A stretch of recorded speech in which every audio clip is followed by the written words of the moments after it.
Hey, you. Hands up. Turn around. That a Cosmo bot? I loved how the robots were so human-like. Just they had these characteristics that made you able to really connect with them on an emotional level. So I was wondering, what do each of you think is a key factor into making someone truly human? Oh. I think we're gonna say the same thing. What? Flaws?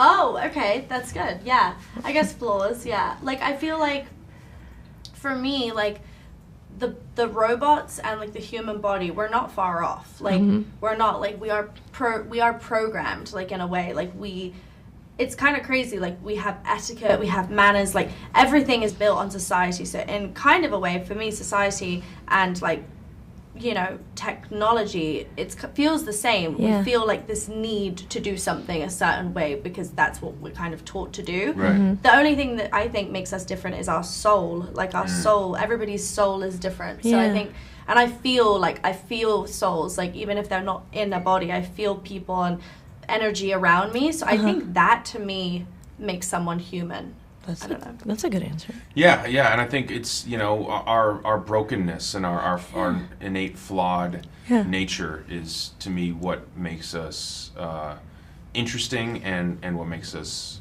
human. Yeah.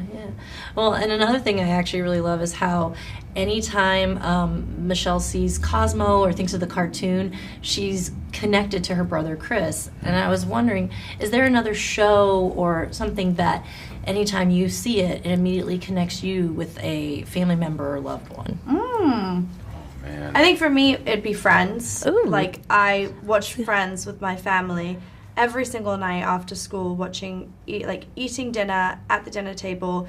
Friends would be on. We'd all laugh at the same time, all joke at the same time. And to this day, I cannot not see that show and think about those family dinners. I Yeah. love that. My dad was a fan of comedy and westerns, and so I think right off the top of my head, I like, you know, old television shows like Gunsmoke, or you know, he loved watching like The Three Stooges and that kind of thing. So I like that.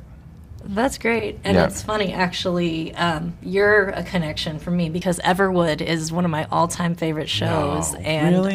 Me and my family, you're our favorite character, Bright. Really? Bright So Abbott? every Oh, time, that's so nice. you'll always connect me to my parents. Oh, that's so sweet. Thank you. Yeah. I love that. That's so sweet. This bot knows where to find my brother. I want him back. Find them! You know what show I loved when I was a kid? My sisters and I. Yeah. The Brady Bunch. Oh, that's... Loved it. Yeah. Loved it. Ridiculous, but wonderful. Yeah, really Is wonderful. it? Well, a show that connects me to a family member. I'd have to say, you know, I think of so many great TV shows from the time period. I personally love Bewitched. Oh, that's a great one, too. Oh, yeah. That was I had a huge crush on her. huge crush. What was her Oh name? my gosh. Oh, my gosh. Yeah. Well, Yes, Elizabeth yes. Montgomery. Yeah, I really love that show. And then I also, you know, think of Sanford and Son. A lot, because I think of my family and my brother and mother when I think of that show. Oh, that's great. Great show. Yeah. I think that's the last time I ever watched television. Are you serious? Yeah, well, you know, Yeah. I make a joke that I don't know a lot of television because I make it, but I don't watch it. Yeah. I've been so busy, but yeah, I think of shows that maybe I've watched with my children, you know, a little bit when they were young. Teletubbies. Oh, gosh. I never got that one. That was a good one. I saw it, but I never understood You never understood it? No. Yeah, I kind of Too like that world. sophisticated for me. Okay.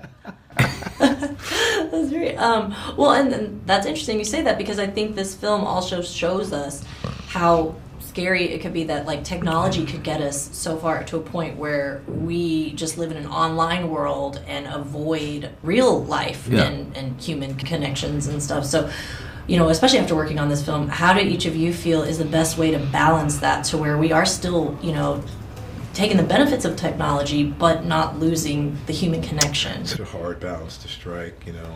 I say put the phone down, just get off of it.